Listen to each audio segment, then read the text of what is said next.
Hello my dear students, welcome back again in the another video. So first of all I would like to say welcome to all of you in your favorite YouTube channel The Physics Time. So I would like to also say you good morning, good afternoon, good evening, जिस भी time आप मेरे को देख रहे हो उसी time के लिए. So thank you. Let's start today's topic. अपना आज का टॉपिक क्या है? अपना आज का टॉपिक है work and energy. So what is work? सबसे पहले हम किसको पढ़ेंगे? वर्क को, और उसके बाद पढ़ेंगे एनर्जी को. What is energy? सो सबसे पहले व्हाट इज़ वर्क? वर्क का हिंदी में मीनिंग क्या है? कार्य. ठीक है ना? या आप क्या बोल सकते हो? काम. क्या आप कहते हो कि मैंने ये काम किया, मैं पढ़ा, मैं वहाँ गया, मैंने ये काम किया. So according to physics this is not work. Physics के लिए ये काम नहीं होगा.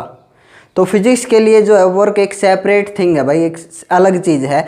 फिजिक्स के अकॉर्डिंग वर्क डन कब माना जाएगा? देखिए ध्यान से सुनिए. वर्क डन जब माना जाएगा जब आप किसी ऑब्जेक्ट के ऊपर फोर्स लगाओ. आपने फोर्स लगाया, ठीक है, और डिस्प्लेसमेंट किया. एक ऑब्जेक्ट के ऊपर आपने फोर्स लगाया और उसको आपने खिसका दिया 1 मीटर, 2 मीटर, 3 मीटर. जब फोर्स अप्लाई किया और डिस्प्लेसमेंट हुआ तो क्या माना जाएगा? Work done according to physics. चीज़ ऐसा समझ में. लेकिन अगर आप फोर्स अप्लाई करते रहो और डिस्प्लेसमेंट ना हो तो वर्क डन नहीं माना जाएगा. उसके लिए एक फॉर्मूला भी देखेंगे अभी, ठीक है ना. तो according to physics work done क्या फॉर्मूला हुआ? फॉर्मूला ये हुआ, when force is applied and displacement takes place. ठीक है ना. देखो डेफिनेशन भी होगी यहाँ पे. जब फोर्स अप्लाई किया जाए और डिस्प्लेसमेंट हो जाए तो जितना फोर्स अप्लाई किया और जितना डिस्प्लेसमेंट हुआ उस ऑब्जेक्ट में, इन दोनों की मल्टीप्लिकेशन आपको क्या देगी? Work done. चीज़ ऐसा समझ में. डेफिनेशन क्या बनेगी? When force is applied and displacement takes place then work is said to be done. चीज़ ऐसा समझ में. हाँ. सो वर्क डन के लिए W यूज़ करेंगे हम, ठीक है. ये सिंबल रहेगा फोर्स इनटू डिस्प्लेसमेंट. फोर्स के लिए F और डिस्प्लेसमेंट के लिए क्या यूज़ करेंगे? S. So force into displacement, ये अपना फॉर्मूला रहा, ठीक है ना, वर्क डन का. अब एक छोटा सा न्यूमेरिकल देखिए इस बेस पे कि मान लीजिए कोई ऑब्जेक्ट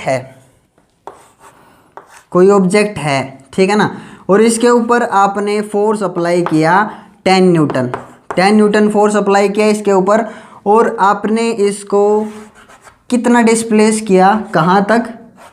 इस ऑब्जेक्ट को आपने 1 मीटर डिस्प्लेस किया.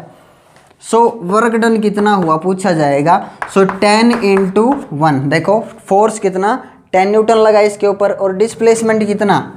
यहाँ से यहाँ तक, ए पोजीशन से बी पोजीशन तक आपने इसको खिसकाया. सो फोर्स इनटू डिस्प्लेसमेंट आपको क्या मिलेगा? Work done. चीज़ है समझ में. 10. अब 10 क्या है? यूनिट तो बतानी जरूरी है ना. 10 क्या है? क्या है ये? गधे घोड़े कुत्ते क्या है? 10 क्या की यूनिट लगाएंगे तभी तो पता चलेगा क्या है. जैसे डिस्टेंस के लिए यूनिट क्या आती है? मीटर. तो समझ में आ जाता है 10 मीटर क्या है? डिस्टेंस है. 1 मीटर क्या है? डिस्टेंस है. डिस्प्लेसमेंट बोल सकते हो पार्टिकुलर डायरेक्शन में, ठीक है ना. तो यहाँ पे यूनिट क्या होगी? देखिए फोर्स के लिए यूनिट क्या होगी? न्यूटन, और डिस्टेंस के लिए क्या बोली जाएगी? मीटर. सो वर्क डन की यूनिट क्या रहेगी? Newton metre, 10 newton metre. लेकिन न्यूटन मीटर हम यूज नहीं करते. सो यूनिट क्या रहेगी? 1 newton metre is equal to 1 joule. चीज़ ऐसा समझ में. अगर आप पूरा नाम लिख रहे हो तो जे छोटा लिखना पड़ेगा, जूल, और सिंबल कैपिटल जे, ठीक है ना. So 1 newton metre is equal to 1 joule. So SI unit of work done की SI यूनिट क्या होगी? जूल. चीज़ ऐसा समझ में. सो इसको हम क्या ले सकते हैं? वर्क डन कितना हुआ? 10 जूल. चीज़ ऐसा समझ में. अब देखो वर्क डन का फॉर्मूला क्या मिला हमारे को. वर्क डन क्या फॉर्मूला हुआ? Force into displacement. अगर आप इसको डिस्प्लेस करते हो 2 मीटर तो देखो वर्क डन बढ़ जाएगा. Work done depends on 2 factors, force, applied force and displacement. देखो work done depends on two factors, work done दो फैक्टर से प्रभावित होगा, किससे? एक तो फोर्स से और एक डिस्प्लेसमेंट से। आप जितना ज़्यादा फोर्स लगाओगे उतना क्या आएगा? Work done. जितना ज़्यादा डिस्प्लेसमेंट करोगे उतना ज़्यादा क्या बढ़ता चला जाएगा? Work done. सो ऐसा भी हो सकता है कि आप फोर्स लगाते जाओ किसी ऑब्जेक्ट के ऊपर, आपने 10 न्यूटन लगाया, 20 न्यूटन लगाया, 30 न्यूटन लगाया, 50 न्यूटन लगाया, लेकिन उसकी डिस्प्लेसमेंट क्या रहे? जीरो। अगर डिस्प्लेसमेंट जीरो है उस टाइम पे वर्क डन क्या माना जाएगा? जीरो। ठीक है ना। जैसा कि आप देख रहे हो, अगर एक आदमी एक दीवार को पुश करता है, ठीक है, और वो उसके ऊपर कितना ही फोर्स लगाए, वॉल के ऊपर, दीवार के ऊपर कितना भी फोर्स लगाए, लेकिन डिस्प्लेसमेंट क्या रहे? जीरो। चीज़ ऐसा उनमें डिस्प्लेसमेंट अगर जीरो रहता है तो उसने कितना काम किया, उसके द्वारा वर्क डन क्या हुआ? जीरो। हम ये चीज़ें भी पढ़ेंगे, work done can be positive, negative and zero. आगे इस लेक्चर में वर्क डन के टाइप्स हैं, ये कितने टाइप्स का हो सकता है? Work done can be positive, negative and zero. So किसके ऊपर डिपेंड करता है? वर्क डन दो फैक्टर्स के ऊपर डिपेंड करता है। फोर्स जितना ज़्यादा लगाएंगे उतना ज़्यादा क्या बढ़ता चला जाएगा? Work done. मान लीजिए इसी ऑब्जेक्ट के ऊपर 20 न्यूटन फोर्स अगर लगाया आपने और 1 मीटर, तो 20 जूल हो गया ना, ठीक है ना। और अगर आपने 20 न्यूटन फोर्स अप्लाई किया और डिस्प्लेसमेंट कर दिया 4 मीटर या 5 मीटर, तो 20 × 5, तो उस टाइम पे वर्क डन कितना हो जाएगा? 100 जूल। चीज़ें समझ में? सो ऐसा unit of work done is joule. ठीक है। अब एक्चुअल फॉर्मूला देखते हैं इसका, वर्क डन का जो एक्चुअल फॉर्मूला है वो क्या है? देखिए, वर्क डन का जो एक्चुअल फॉर्मूला है वो क्या रहेगा? वो आपका लेवल सिर्फ 9th क्लास का है इसलिए बताया नहीं जाता है, लेकिन एक्चुअल फॉर्मूला मैं आपको बता रहा हूँ। एक्चुअल फॉर्मूला क्या रहेगा? F × S cos theta. अभी तो कह रहे थे सर आप वर्क डन सिर्फ फॉर्मूला क्या रहेगा वर्क डन के लिए? F × S, लेकिन कोस थीटा ये कहाँ से आ गया? अभी मैंने क्या कहा था? अभी मैंने ये कहा था कि वर्क डन जो है वो दो फैक्टर के ऊपर डिपेंड करता है, लेकिन यहाँ पे देखो वर्क डन किन किन फैक्टर के ऊपर डिपेंड करता है? वर्क डन फोर्स के ऊपर भी, डिस्प्लेसमेंट के ऊपर भी और कोस थीटा के ऊपर भी। एक तीसरा फैक्टर और आ गया, थर्ड फैक्टर और आ गया नया। तो वर्क डन जो है वो फोर्स के ऊपर भी डिपेंड करेगा, डिस्प्लेसमेंट के ऊपर भी, और कोस थीटा, कोस एंगल, इस फैक्टर के ऊपर भी डिपेंड करेगा। अब व्हाट इज कोस थीटा यार? कोस थीटा क्या है यहाँ पे? Cos is the angle between force and displacement. Cos याद रखना, cos is the angle between force and displacement. जब मान लीजिए इसके ऊपर फोर्स लगा इस डायरेक्शन में, ठीक है ना, ये फोर्स और ये रहा डिस्प्लेसमेंट, ठीक है ना, ये इतना डिस्प्लेस किया हमने ए से बी इस ऑब्जेक्ट को, ठीक। अब फोर्स इसी डायरेक्शन में और डिस्प्लेसमेंट भी अगर इसी डायरेक्शन में है, चीज़ ऐसा उनमें, तो हम सीधा सीधा फॉर्मूला क्या लगा देते हैं? F × S लगा देते हैं। चीज़ ऐसा उनमें, उस टाइम पे कोई आर्गुमेंट की जरूरत नहीं होती कि कोस थीटा लगाना पड़ेगा, क्या लगाना पड़ेगा, चाहे लगा लो आप कोस थीटा को। What is the angle here? Angle कितना? देखिए, फोर्स भी इधर इसी डायरेक्शन में, फोर्स भी उधर और डिस्प्लेसमेंट भी उधर। Angle between force and displacement vector, force and displacement vector, angle कितना भाई? 0। सो कोस 0 की वैल्यू कितनी होती है? 1। सो उस टाइम पे ये हट जाएगा और सीधा क्या मल्टीप्लाई में हो जाएगा? Force into displacement. सीधा सीधा फॉर्मूला ये बन जाता है उस टाइम पे। सीधा समझ में? एक्चुअल फॉर्मूला क्या है? वर्क डन का एक्चुअल फॉर्मूला ये रहेगा भाई। ये अभी समझाऊंगा आपको ये फॉर्मूला कैसे आया, अभी समझाता हूँ ये कैसे बनेगा, ठीक है ना। F × S। अब इंटू को मैंने इस तरह क्यों लिखा? कभी भी आपने वर्क डन का फॉर्मूला ऐसे नहीं लिखना है, हमेशा आपको वर्क डन का फॉर्मूला ऐसे ही लिखना है। चीज़ ऐसा उनमें कभी भी ऐसे नहीं लिखना, गलत माना जाएगा। क्यों सर? उसका रीज़न आपको पता चल जाएगा अभी, ठीक है, मेरे साथ बने रहिए। देखिए, ज़रूरी नहीं कि लगने वाला फोर्स और डिस्प्लेसमेंट उसी डायरेक्शन में हो।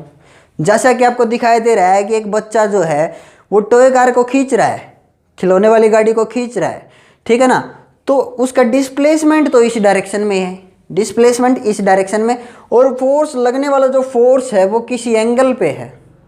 चीज़ ऐसा समझ में?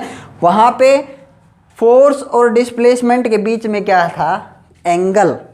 तो जितना एंगल होगा हमने वो रखना पड़ेगा। चीज़ ऐसा उनमें, अगर सीधे सीधे आप ये सोचो कि एंगल अगर 0 तो हम ये फॉर्मूला लगा देंगे सीधा। कौन सा फॉर्मूला, फोर्स इनटू डिस्प्लेसमेंट, क्योंकि कोस थीटा वहाँ पे क्या है 0 और कोस थीटा 0 है अगर दोनों सेम डायरेक्शन में, तो इसकी वैल्यू कितनी होती है 1।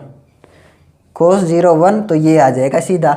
वहाँ पे एंगल देखना ही नहीं हमारे को, जब फोर्स भी उसी डायरेक्शन में और डिस्प्लेसमेंट भी उसी डायरेक्शन में। लेकिन टोए कार के केस में क्या होगा, बच्चा जो है वो ऐसे रोप, ऐसे रस्सी बांध के उसको खींचेगा। अब गाड़ी तो इधर चलेगी, गाड़ी इधर जा रही है और उसके ऊपर फोर्स इधर लग रहा है, फोर्स उधर और डिस्प्लेसमेंट इस डायरेक्शन में।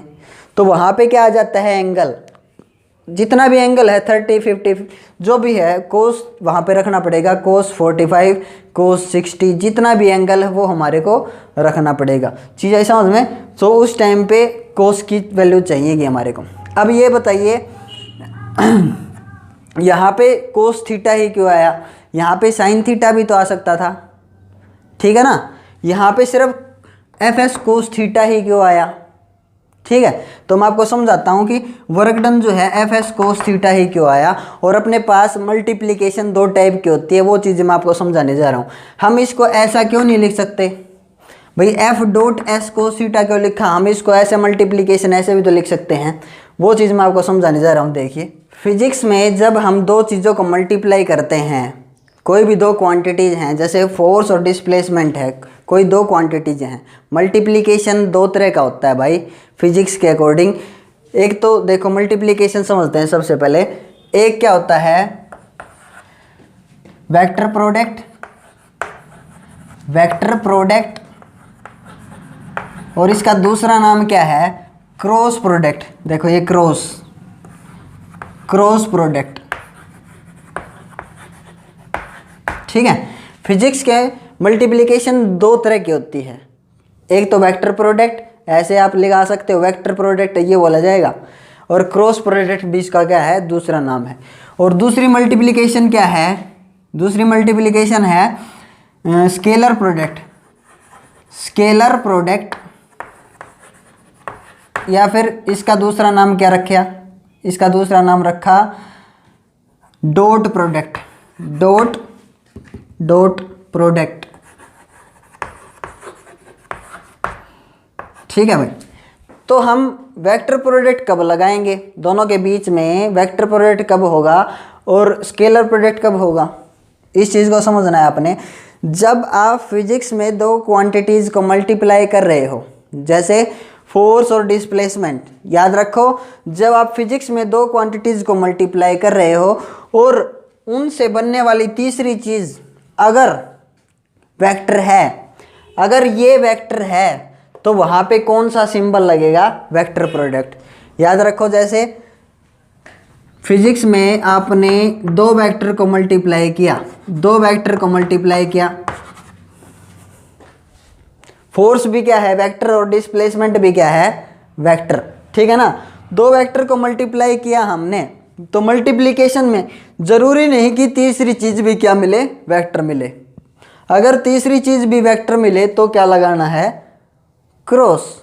चीज़ ऐसा समझ में, या इसको क्या बोलेंगे, वेक्टर प्रोडक्ट। 2 वेक्टर क्वांटिटीज़ को मल्टीप्लाई करो और तीसरी क्या है, वेक्टर, तभी आपने क्या अप्लाई करना है, क्रॉस, ठीक है। लेकिन यहाँ पे क्या देखा हमने, जब हमने 2 वेक्टर को मल्टीप्लाई किया तो तीसरी जो मिली वो क्या मिली हमारे को, स्केलर। स्केलर क्वांटिटी है वर्क जो है, वर्क की कोई डायरेक्शन नहीं होती, work done is a scalar quantity, याद रखना, work done is a scalar quantity. So जो वर्क डन है उसको स्केलर फॉर्म में हम यहाँ पे कैसे शो करेंगे, तो यहाँ पे इस मल्टीप्लिकेशन को हम ऐसे शो करते हैं, इनके बीच में क्या लगा देते हैं, स्केलर प्रोडक्ट, और इसको क्या बोलेंगे, दूसरा नाम क्या है इसका, डॉट। चीज़ ऐसा उनमें। और जब आप इसको खोलोगे, work done is equal to force into displacement cos theta. जब आप इसको खोलोगे इस प्रोडक्ट को, ठीक है ना, जब आप इसको ओपन करोगे, ये हटा दो दोनों वेक्टर, मैग्नीट्यूड में लिखो magnitude of force into displacement, और दोनों हटाओगे तो कोस, ये हटाया आपने वेक्टर तो क्या आ जाएगा कोस थीटा। अब ये क्या है इसकी मैग्नीट्यूड फॉर्म, याद रखो ये कौन सी फॉर्म है मैग्नीट्यूड फॉर्म, और ये कौन सी फॉर्म है वेक्टर फॉर्म, क्योंकि ये वेक्टर लगे हैं यहाँ पे, भले ये क्वांटिटी क्या है स्केलर। चीज़ ऐसा में हाँ। सो अगर दो क्वांटिटीज़ की मल्टीप्लिकेशन आपको क्या दे वेक्टर दे तो क्या लगाना है आपने, फिर इसके बीच में क्या लगाना है वेक्टर प्रोडक्ट। और दो क्वांटिटीज़ की मल्टीप्लिकेशन तीसरी आपको क्या मिले स्केलर, तो आपने वहाँ पे क्या यूज़ करना है स्केलर प्रोडक्ट या फिर डॉट प्रोडक्ट। चीज़ ऐसा समझ में, जैसे दो क्वांटिटीज़ को मल्टीप्लाई करें हम अगर, जैसे फोर्स, ठीक है, force into perpendicular distance, force इधर ये और ये है डिस्टेंस, या ये डिस्टेंस ये फोर्स, दोनों के बीच में कितना एंगल है 90 डिग्री, एक दूसरे के ऊपर क्या है वो perpendicular. So force into perpendicular distance पढ़ेंगे अभी अभी, टेंशन मत लो इस चीज़ को, फोर्स इनटू परपेंडिकुलर डिस्टेंस। तो आपको तीसरी चीज़ जो मिलेगी वो भी क्या मिलेगी वेक्टर। हाँ, फोर्स इंटू परपेंडिकुलर डिस्टेंस, एक नई क्वांटिटी तीसरी जो मिली आपको वो क्या मिली वेक्टर। तो यहाँ पे कौन सा प्रोडक्ट आपको शो करना है, यहाँ पे क्रॉस प्रोडक्ट या वेक्टर प्रोडक्ट लगाया जाएगा, यहाँ पे डॉट नहीं लगेगा। अब चीज़ ऐसा उनमें, सो दो वेक्टर क्वांटिटीज़ की मल्टीप्लिकेशन अगर तीसरी वेक्टर मिलती है आपको तो वहाँ पे क्रॉस लगाना है, दोनों ही मल्टीप्लिकेशन है, मैंने बताया दोनों ही, ये भी फिजिक्स के लिए मल्टीप्लिकेशन है, ये भी मल्टीप्लिकेशन है। लेकिन तीसरी जो क्वांटिटी आती है वो कैसी होती है स्केलर होती है कि वेक्टर, उसको शो करने के लिए हम कौन से प्रोडक्ट यूज़ करते हैं वेक्टर प्रोडक्ट या फिर क्रॉस प्रोडक्ट। चीज़ है समझ में।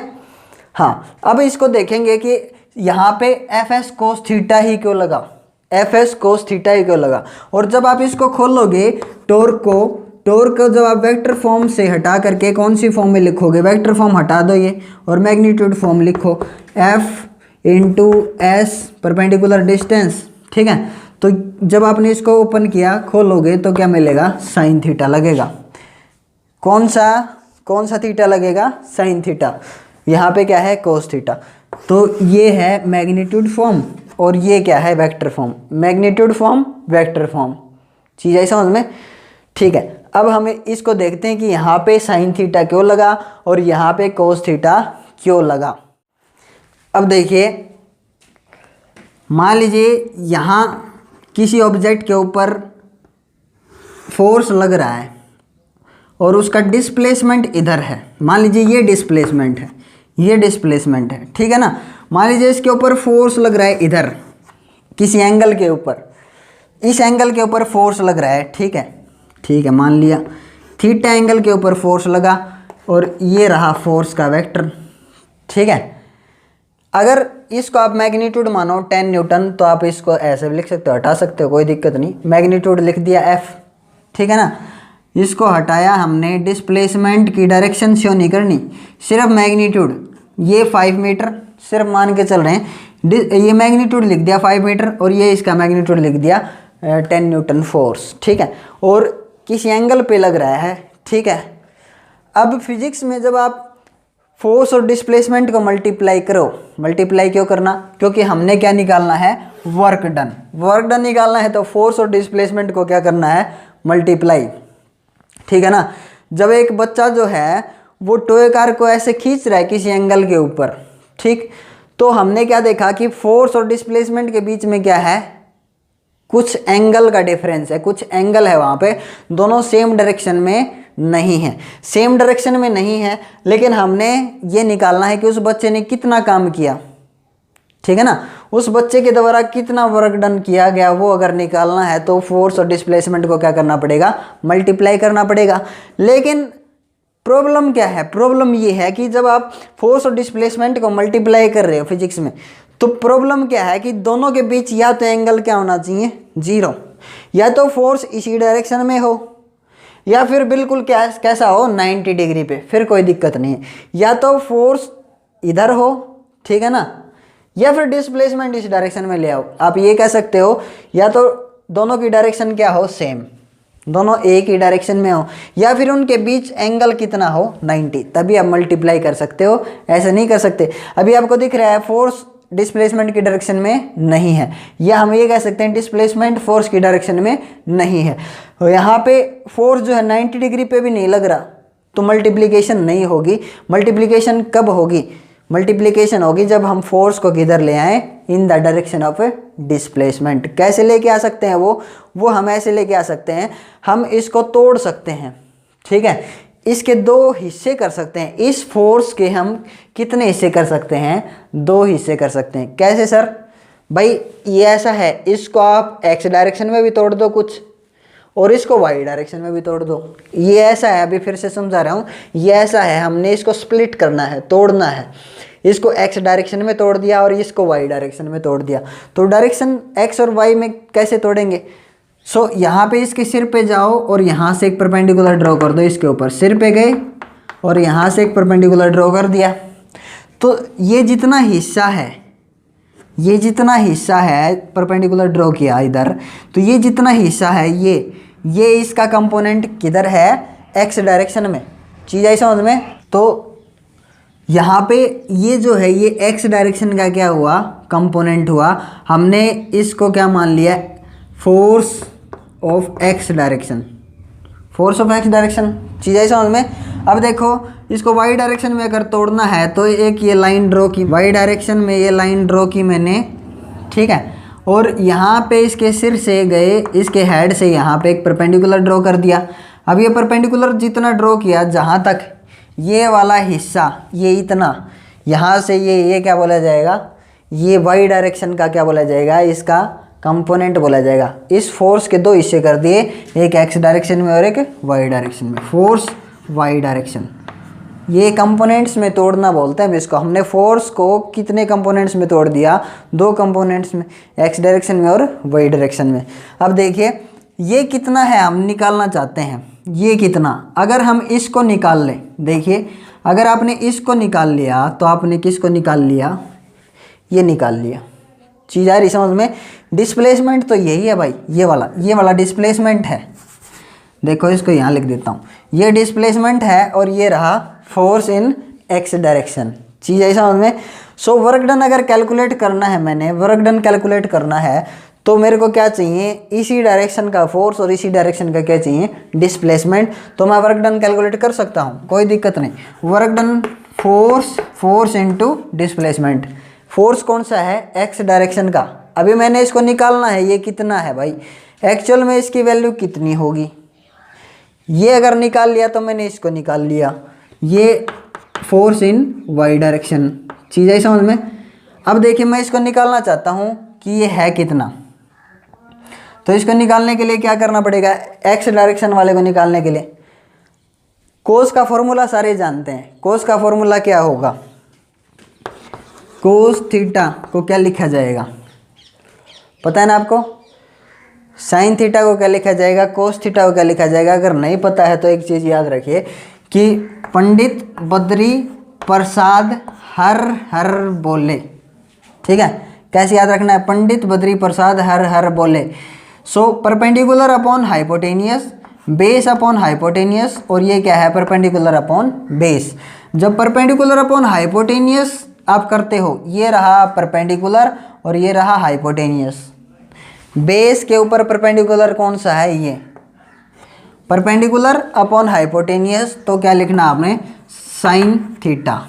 बेस अपॉन हाइपोटेनियस जब आ जाए, बेस अपॉन हाइपोटेनियस अगर करो आप, ये रहा बेस और ये रहा हाइपोटेनियस, तो बेस अपॉन हाइपोटेनियस करो तो ये आएगा कोस थीटा।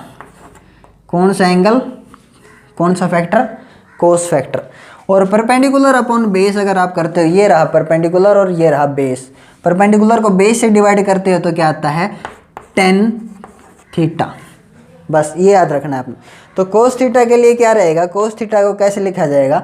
कोस थीटा लिखा जाएगा बेस अपॉन हाइपोटेनियस। बेस ये रहा सर, एक्स डायरेक्शन का, यही तो निकालना है कि इसकी वैल्यू कितनी होगी, ठीक है?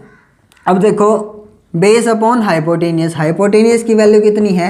एफ, फोर्स का मैग्नीट्यूड मैंने बताया था ना 10 न्यूटन, मान लिया था हमने 10 न्यूटन। सो ये रहा फोर्स। अब एक्स डायरेक्शन का जो फोर्स है वो किसके बराबर होगा, तो मल्टीप्लिकेशन करिए, एक्स डायरेक्शन का फोर्स उसकी वैल्यू कितनी होगी, उसकी वैल्यू कितनी होगी भाई, देखो मल्टीप्लाई करो, एफ कोस थीटा।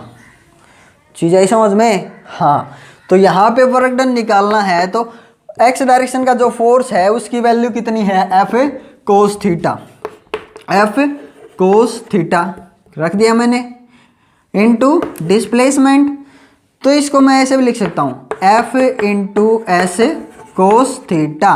चीज़ आई समझ में। हाँ, ये आ गया वर्क डन का formula, F into S cos theta.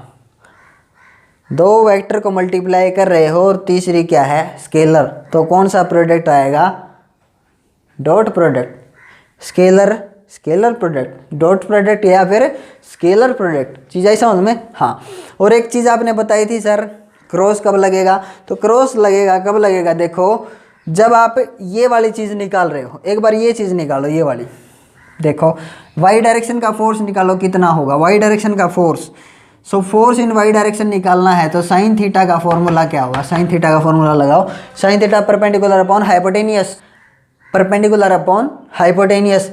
सो परपेंडिकुलर कौन सा है, ये परपेंडिकुलर, फोर्स वाई डायरेक्शन का फोर्स परपेंडिकुलर, ये निकाल लिया तो आपने ये निकाल लिया, समझो ठीक है, फोर्स वाई डायरेक्शन का परपेंडिकुलर अपॉन हाइपोटेनियस, हाइपोटेनियस क्या है, देखो ये रहा हाइपोटेनियस कितना है, एफ, मैग्नीट्यूड ऑफ फोर्स बताया था मैंने, 10 न्यूटन मान रहे हैं हम, ये मैग्नीट्यूड है, और अगर ऐसे लगा देता हूँ तो वो वेक्टर फॉर्म बोली जाएगी, मैग्नीट्यूड नहीं बोला जाएगा, मतलब डायरेक्शन भी बताएगा, 10 न्यूटन तो है ही, साथ में क्या है ये डायरेक्शन, इसलिए डायरेक्शन की जरूरत नहीं, सिर्फ क्या देख रहे हैं हम, मैग्नीट्यूड कितना है 10 न्यूटन, ठीक है कोई दिक्कत नहीं।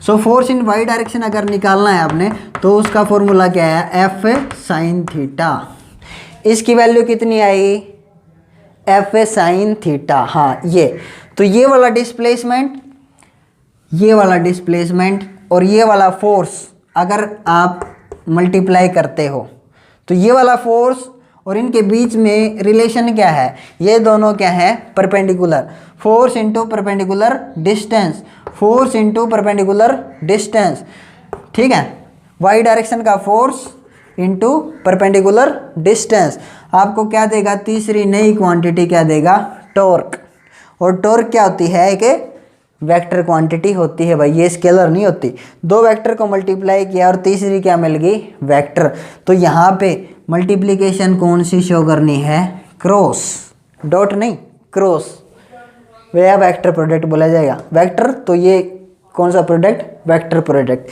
चीज़ समझ में। अब देखिए torque is equal to force y direction का उसको क्या लिखना है, F sine theta into perpendicular distance, ठीक है ना, ये चीज़ है। अब मैंने आपको बताया था पहले, इसको क्या लिखना है, F S sine theta, torque is equal to F S sine theta. हाँ, टॉर्क का formula F into S sine theta, यहाँ पे डॉट नहीं लगाना है आपने, यहाँ पे कौन सा प्रोडक्ट लगाना है, क्रॉस प्रोडक्ट, डॉट लगाओगे तो गलत हो जाएगा। चीज़ है समझ में। अब इसको वेक्टर फॉर्म में अगर लिखना है आपने तो वेक्टर फॉर्म, वेक्टर लगा दो, F vector into S vector. अगला आप समझ जाएगा कि ये डिस्टेंस जो है कौन सा है, परपेंडिकुलर डिस्टेंस है भाई। टॉर्क है तो अगला देखते ही समझ जाएगा टॉर्क क्या होता है। बच्चे पूछेंगे टॉर्क का नहीं पता उनको, टॉर्क क्या होती है, देखिए ध्यान से। अगर ये जो मान लीजिए ये डिस्टेंस है, ये डिस्टेंस, ये एक लोहे की रोड मान लीजिए, ठीक है, अगर इसके ऊपर इसको फिक्स कर दे यहाँ से, अगर इसके ऊपर यहाँ परपेंडिकुलर डायरेक्शन में, ये वाई डायरेक्शन में फोर्स लगे तो क्या करेगा, इसको घुमा देगा। तो टॉर्क क्या करती है, किसी को सर्कुलर या रोटेशनल मोशन प्रोवाइड करती है।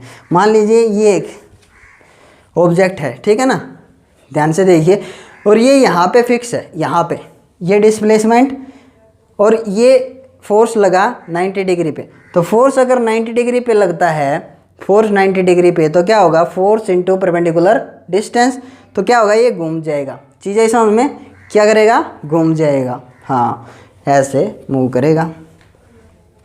सो टॉर्क का फॉर्मूला कहता है फोर्स इंटू परपेंडिकुलर डिस्टेंस।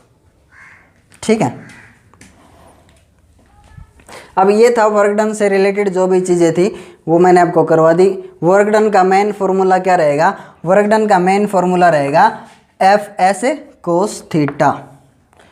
अब आगे चलते हैं, work done can be positive, negative and zero, वो चीज़ देखते हैं। Types of work done 3 type का होता है। वर्क कैन बी पॉजिटिव, ठीक है, positive work done, work can be negative, negative work, ठीक है ना, और zero, zero work done.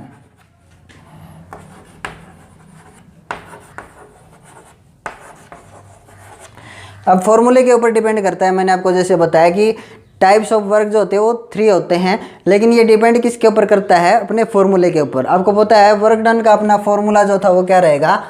Formula क्या रहेगा? फोर्स इनटू डिस्प्लेसमेंट और कोस थीटा भाई। ठीक है, आपकी 9th का जो लेवल है वो सिर्फ कितना है? मोस्टली जो क्वेश्चन आते हैं मोस्टली वो सिर्फ किस बेस पे आते हैं? मोस्टली आएंगे जैसे फोर्स और डिस्प्लेसमेंट के बीच एंगल कितना देता है? 0। इसलिए जो टीचर्स हैं वो आपको बताते नहीं कोस फैक्टर के बारे में। जो कोस 0 है ना, कोस 0 की वैल्यू क्या रहेगी? 1। कोस थीटा 0, तो 0 की वैल्यू क्या आती है? 1। और वहाँ पे सिंपली मल्टीप्लिकेशन बता देते हैं आपको एफ इंटू एस। ठीक है, लेकिन थोड़ा सा जोर लगाना है बस इसको समझने के लिए, थोड़ा सा ध्यान लगाना है। ठीक है, अब देखते हैं पॉजिटिव वर्क डन कब होगा। सो पॉजिटिव वर्क डन तब होगा जब फोर्स और डिस्प्लेसमेंट इनके बीच जो एंगल है ये वाला कोस थीटा, कोस थीटा वाला जो एंगल है ये क्या हो? Less than 90 degree. चीज़ है समझ में? जो कोस थीटा है, कोस थीटा वो अगर लेस देन 90 है, देखो ये डिस्प्लेसमेंट, ठीक है, और ये 90, ये 90, ठीक है, तो इससे छोटा होना चाहिए। कोस थीटा 90 से क्या होना चाहिए? छोटा, इससे इधर होना चाहिए। तो उस टाइम पे वर्क डन क्या आएगा? पॉजिटिव। कंडीशन क्या है? व्हेन थीटा, थीटा क्या हो? Less than 90। कितना हो? Less than 90। या फिर इसको क्या बोला जाएगा? Acute angle, acute angle. When angle between force and displacement is acute, 90 से छोटा क्या बोला जाएगा? Acute angle. ठीक है, वर्क डन नेगेटिव कब होगा? याद रखो, वर्क डन नेगेटिव तब होगा जब फोर्स और डिस्प्लेसमेंट इधर, ठीक है, और फोर्स जो है किससे बड़ा हो? 90 से, 90 से बड़ा इधर हो, चाहे इधर हो, किधर हो, इधर भी हो फोर्स, इधर भी हो, चाहे किधर भी हो, 90 से बड़ा हो, बस 90 से बड़ा, और 180 से क्या हो? छोटा। 180 से इधर नहीं ला रहा मैं इसको, ये 180 हो जाता ना एंगल यहाँ से यहाँ तक, तो डिस्प्लेसमेंट इस डायरेक्शन में, और जो फोर्स है लगने वाला फोर्स 90 से क्या हो? ग्रेटर, 90 से बड़ा। So when cos theta greater than 90, ये क्या बोला जाएगा? Angle, obtuse angle. 90 से बड़ा क्या बोला जाएगा? Obtuse angle. When theta greater than 90, या फिर क्या बोला जाएगा? Obtuse angle. ठीक है ना, ऑब्ट्यूज एंगल। तो आपका वर्क डन क्या रहेगा? नेगेटिव। ठीक है, वर्क डन नेगेटिव के लिए ये कंडीशन याद रख लीजिए। ऐसा कैसे हो सकता है सर वर्क डन नेगेटिव? तो याद रखो भाई जब आप किसी ऑब्जेक्ट को इस डायरेक्शन में जाता हुआ देख रहे हो, कोई ऑब्जेक्ट इस डायरेक्शन में मूव कर रहा है और आप उसके ऊपर फोर्स लगा रहे हो रोकने के लिए इधर, ठीक है ना भाई, रुक जा, आप ऐसे खींच रहे हो उसको रोकने के लिए, तो उसका डिस्प्लेसमेंट इस डायरेक्शन में था और आप उसके ऊपर फोर्स इधर लगा रहे हो, और एंगल कितना है? एंगल मान लीजिए 180। कोस 180 की वैल्यू कितनी होती है? कोस 180 की वैल्यू होती है -1। कोस 180 इज -1। सो -1 लगा दिया तो ये वर्क डन क्या आ जाएगा, नेगेटिव। नेगेटिव आएगा, -1 से मल्टीप्लाई करोगे तो वर्क डन क्या आएगा, नेगेटिव। ठीक है। सो वर्क डन 0 कब होगा, तो वर्क डन 0 के लिए क्या कंडीशन होगी, देखो एक बार। मान लीजिए ये डिस्प्लेसमेंट है, ठीक है ना। एक ऑब्जेक्ट के ऊपर आप फोर्स लगा रहे हो 90 डिग्री पे, फोर्स आपने लगाया 90 डिग्री पे, right angle, at right angle अगर फोर्स लगाया किसी ऑब्जेक्ट के ऊपर, ठीक है। और ये रहा डिस्प्लेसमेंट और ये रहा फोर्स। जब फोर्स और डिस्प्लेसमेंट के बीच एंगल अगर कितना हो, थीटा कितना हो, 90 डिग्री, तो उस टाइम पे वर्क डन क्या आएगा, when theta is 90 degree then work done is 0। चीज आई समझ में। हाँ, जब थीटा 90 हो तो कोस 90 की वैल्यू कितनी होती है, फोर्स लग रहा है 100 न्यूटन, डिस्प्लेसमेंट कितनी भी हो कोई दिक्कत नहीं, फोर्स इंटू डिस्प्लेसमेंट और कोस थीटा, कोस कितना है 90, कोस 90 है अगर है तो कोस 90 की वैल्यू कितनी आएगी, 0। उस टाइम पे आपने कोई काम नहीं किया, आपका वर्क डन क्या बोला जाएगा, your work done is said to be 0 work done. So 0 work done के लिए क्या कंडीशन है समझ में। So work done can be positive, negative और 0। किस फैक्टर के ऊपर डिपेंड करता है, कोस फैक्टर के ऊपर, कोस थीटा के ऊपर। चीज़ आई समझ में। अब इसका एग्जाम्पल्स दीजिए सर, तो मैं इसके एग्जाम्पल दे रहा हूँ कि वर्क डन जो है वो 0 कहाँ कहाँ दिखा हमारे को, ठीक है। सो इसका एग्जाम्पल देखना एक बार। अब देखिए 0 वर्क डन के लिए कंडीशन क्या है, आपका काम जो है 0 कब रहेगा, जब एंगल कितना हो, मैंने बताया 90 डिग्री। सो अगर 90 डिग्री है तो वर्क डन क्या है, 0 कोस 90। सो हमारे को कहाँ कहाँ ये वर्क डन 0 देखने को मिलता है प्रकृति में, नेचर में। सो आपको बता दूँ, मान लीजिए ये अर्थ है, ठीक है ना, अर्थ, ये अर्थ है और इसके चारों ओर अराउंड द अर्थ कोई सैटेलाइट मूव कर रहा है, कोई भी सैटेलाइट, ठीक है ना। ये एक सैटेलाइट है, अर्थ के ऑर्बिट में कोई सैटेलाइट अगर मूव कर रहा है तो what is the work done, क्या पूछा जाएगा, what is the work done by the earth on this satellite, कितना। तो आप सोच सकते हो कि ये इधर मूव कर रहा है, इधर जा रहा है, ये इधर जा रहा है, डिस्प्लेसमेंट किधर जा रहा है, किधर डिस्प्लेसमेंट है इसका, अभी इसका डिस्प्लेसमेंट किधर है, इधर है, ठीक है ना। और फोर्स किधर लग रहा है, ये वर्क डन 0 कैसे हो, वर्क डन की कंडीशन क्या है कि ये इधर जा रहा है, सो डिस्प्लेसमेंट इधर, ठीक है। और अर्थ से फोर्स लग रहा है इधर, अर्थ इसको अपनी ओर खींचे हुए, हम ये मान लेते हैं सेंट्रीपिटल फोर्स जो है वो अर्थ की तरफ लगता है, सेंटर की तरफ सेंट्रीपिटल फोर्स बोला जाएगा। तो यहाँ पे देखिए what is the angle between force and displacement, force and displacement के बीच एंगल कितना, 90।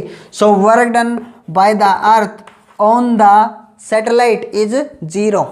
हाँ, work done by the earth on the moon, natural satellite है अपना अर्थ का, work done by the earth on the moon is 0, ठीक है। ऐसे बहुत सारे एग्जांपल्स हैं, जैसे अपना सोलर सिस्टम है, अपना सन जो है वो अर्थ को चारों तरफ घुमा रहा है। So what will be the work done by the sun on the earth, क्या वर्क डन होगा, 0।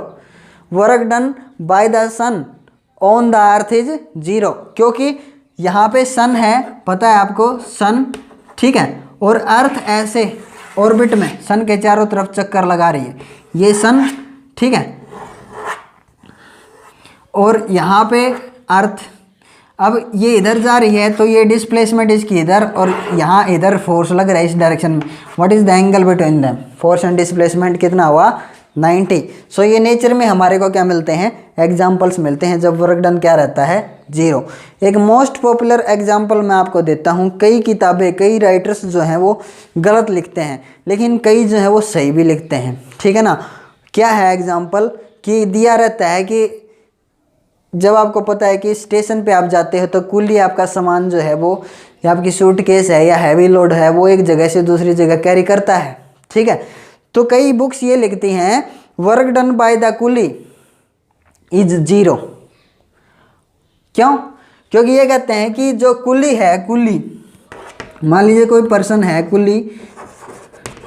कुली तो इधर जा रहा है, ठीक है, कुली का डिस्प्लेसमेंट इधर, बहुत अच्छे से हिसाब लगाते हैं बच्चे भी, और वर्क डन क्या बोल देते हैं, 0। कुली इधर मूव कर रहा है और जो उसके सिर के ऊपर जो वजन है वो उसका जो फोर्स है वो किधर लग रहा है, नीचे दिखाई दे रहा है ना। एंगल कितना, फोर्स और डिस्प्लेसमेंट के बीच 90। और बड़ी शान से कहते हैं work done by the coolie, work done by the coolie is 0, ठीक है ना।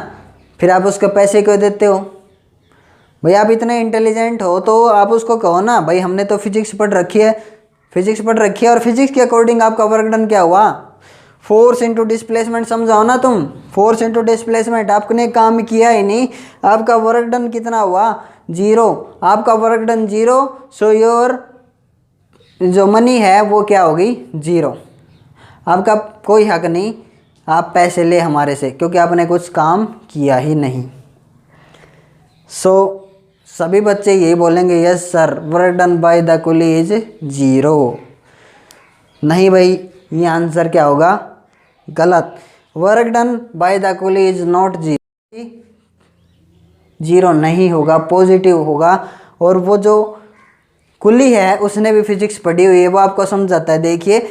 देखिए मैं पैसे क्यों मांग रहा हूँ आपसे, मेरा वर्क डन 0 नहीं है। क्यों नहीं है? क्योंकि मैं इस डायरेक्शन में जा रहा हूँ। देखो मेरा इंटेंशन किस डायरेक्शन में मूव करने का है, इस डायरेक्शन में, ठीक है। और मैं डिस्प्लेसमेंट भी किस डायरेक्शन में करना चाहता हूँ, इसी डायरेक्शन में करना चाहता हूँ। सो मैं आगे चलने के लिए फोर्स भी किधर लगाऊंगा, इसी डायरेक्शन के लिए। सो फोर्स भी इधर लगेगा मेरा, और मेरी डिस्प्लेसमेंट भी किधर होगी, इधर। तो फोर्स इंटू डिस्प्लेसमेंट, भाई सेम डायरेक्शन में फोर्स और सेम डायरेक्शन में ही डिस्प्लेसमेंट बाय द कुली। सो कोस 0, एंगल कितना हो दोनों के बीच में, कोस 0। तो कोस 0 कितना होता है, 1। तो work done by the coolie is not 0। उस टाइम पे कितना आया, कुछ काम किया उसने, तो आपको पैसे देने पड़ेंगे। चीज़ आई समझ में? तो ये एग्जाम्पल क्या है सर, एग्जाम्पल ये समझ में नहीं आया। तो देखो जो उसने हैवी लोड उठा रखा है सर के ऊपर,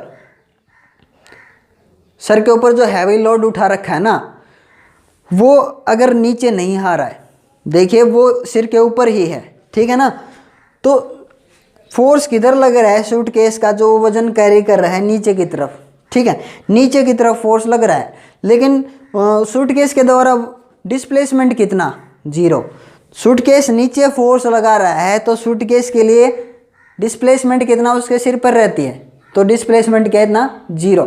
सो work done by the suitcase is 0।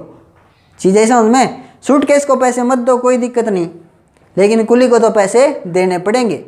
चीज़ है समझ में? कुली ने काम किया है, सूटकेस ने काम नहीं किया, इसलिए पैसे मत दो। क्योंकि फोर्स सूटकेस नीचे लगा रही है और उसका डिस्प्लेसमेंट होता ही नहीं, सिर पे रखी हुई उसके। तो फोर्स इंटू डिस्प्लेसमेंट कितना हुआ, 0। डिस्प्लेसमेंट है नहीं कुछ, तो सूटकेस को पैसे मत दो, कोई नहीं। कुली कहता है मेरे को तो पैसे देने पड़ेंगे, मेरे को तो पैसे दो। चीज़ ऐसा समझ में? हाँ, तो ऐसा नहीं करना है आपने। फोर्स जो है वो फोर्स कुली का ही लेना है आपने।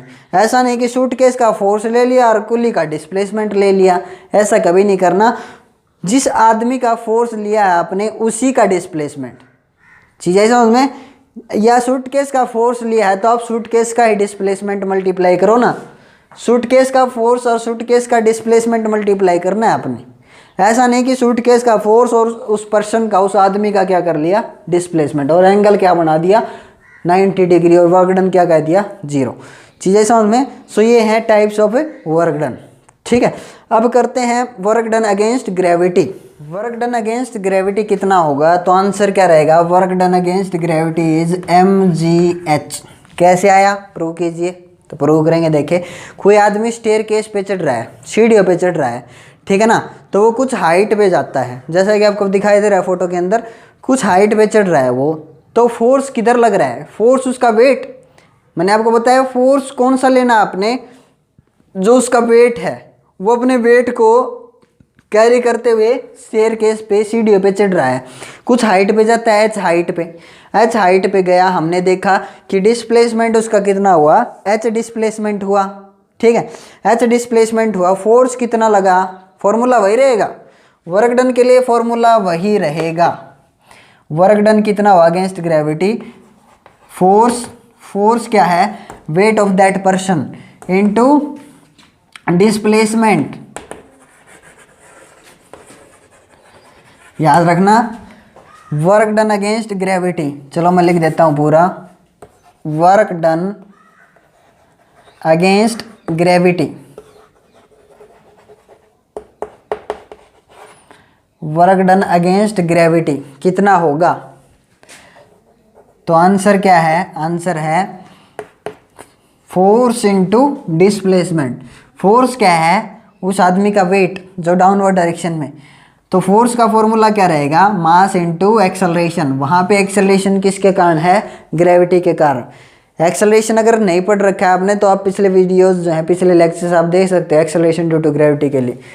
मास into acceleration due to gravity. Force को कैसे लिखा जा सकता है पता है आपको, फोर्स लिखा जाएगा मास इनटू एक्सेलरेशन। तो यहाँ पे एक्सेलरेशन किसके कारण, ग्रेविटी के कारण, अर्थ की ग्रेविटी के कारण एक्सेलरेशन। किसी ऑब्जेक्ट को आपने छोड़ा, अर्थ की तरफ गिरेगा, वो एक्सेलरेशन जो होगी वो किसके कारण मानी जाएगी, ग्रेविटी के कारण, इसलिए ऐसे लिख दिया मैंने।